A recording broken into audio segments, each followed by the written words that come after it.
2024 మనం చూసుకున్నట్లయితే ఏ ఫార్మాట్లో చూసుకున్నా కోహ్లీ పర్ఫార్మెన్స్ అంతగా లేదు. ఇంకా కోహ్లీ తనకు తానే తప్పుకుంటే మంచిది అని కూడా వినిపిస్తుంది. దీని మీద మీ రియాక్షన్ ఏంటి? అదేం కరెక్ట్ కాదండి. ఎందుకంటే ఇలాంటి హెచ్చుతగ్గులు, ఒడిదుడుకులు అన్నీ సచిన్ టెండూల్కర్ కానీ ఎంత గ్రేట్ క్రికెటర్ కానీ ఉంటాయి.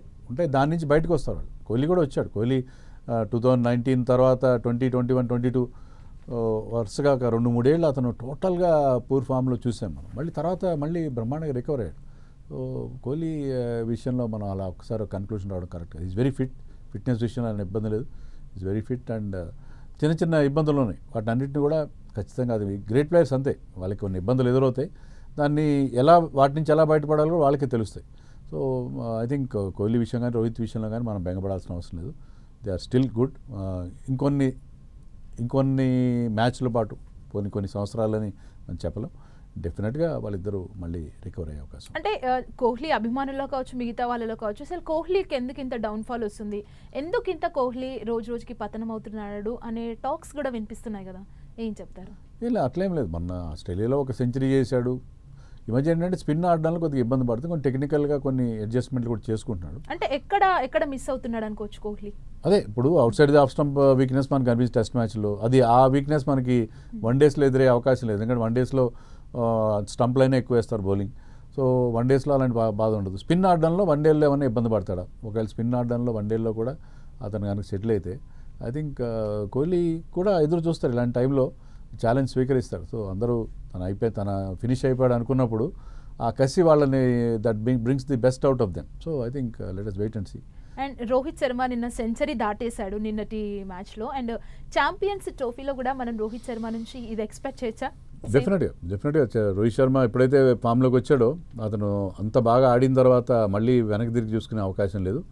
ఖచ్చితంగా అతను క్యాప్టెన్సీ కూడా చాలా బాగా చేస్తున్నాడు.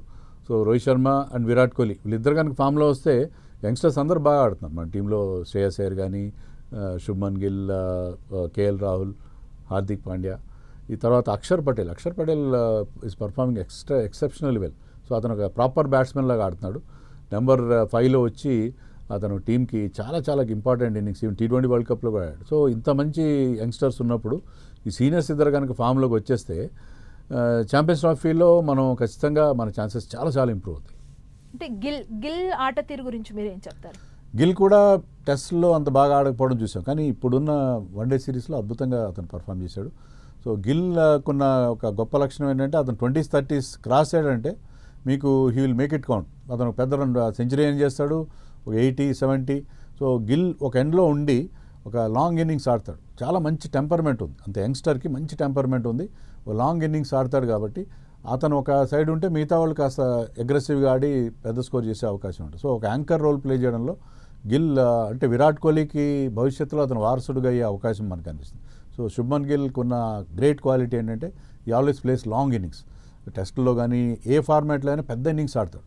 సెటిల్ అయిన తర్వాత చాలామంది ఏంటంటే 20s 30s అవుట్ అయిపోతారు. కానీ శుభ్మన్ గిల్ ఒకసారి 20s 30s దాటాడంటే అతను ఒక పెద్ద నాక్ ఆడే ఒక మంచి టెంపర్మెంట్ ఉంది. కాబట్టి I think Shubman Gill is a key member of this team.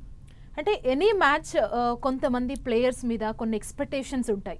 And ఇప్పుడు ఛాంపియన్స్ ట్రోఫీ కూడా జరగబోతుంది.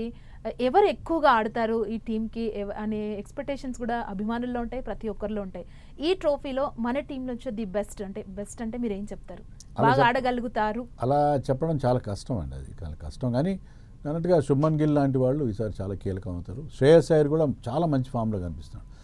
అతను స్పిన్నర్స్ని బాగా ఆడతాడు. అతను ఐ థింక్ దుబాయ్లోని ట్రాక్స్ అతని స్టైల్ ఆఫ్ ప్లేకి చాలా ఇంపార్టెంట్ అవుతాయి. శ్రేయస్ అయ్యర్ కూడా ఇటీవల కాలంలో కాస్త డౌన్లో ఉన్నాడు. అన్ని ఫార్మాట్స్ నుంచి ఇండియన్ టీంకి దూరం అయిపోయాడు. సో మళ్ళీ అతనికి అవకాశం వచ్చింది. అవకాశం కూడా ఎలా వచ్చిందంటే ఫస్ట్ మ్యాచ్లో విరాట్ కోహ్లీకి ఇంజరీ అవ్వడంతో లాస్ట్ మినిట్లో అతను టీంలోకి వచ్చాడు. అవకాశాన్ని అతను 2 చేతులతో అందిపుచ్చుకున్నాడు. 2 మంచి ఇన్నింగ్స్ ఆడాడు. సో శ్రేయస్ అయ్యర్ అండ్ శుభ్మన్ గిల్ వీళ్ళు చాలా ముఖ్యమైన ప్లేయర్స్. అలాగే along with Rohit and Kohli కూడా. ఎందుకంటే మీకు వన్ డేలో ఏమవుతుందంటే మీరు ఎవరైతే టాప్ 4లో ఆడతారో వాళ్ళకి ఎక్కువ అవకాశాలు వస్తాయి. ఎక్కువ they face number of balls కొంత సెటిల్ అయ్యి కాస్త పెద్ద ఇన్నింగ్స్ ఆడే అవకాశం ఉంటుంది. కాబట్టి మన టాప్ 4 చాలా బాగా ఆడే అవకాశాలు నాకు అనిపిస్తుంది. ఓకే.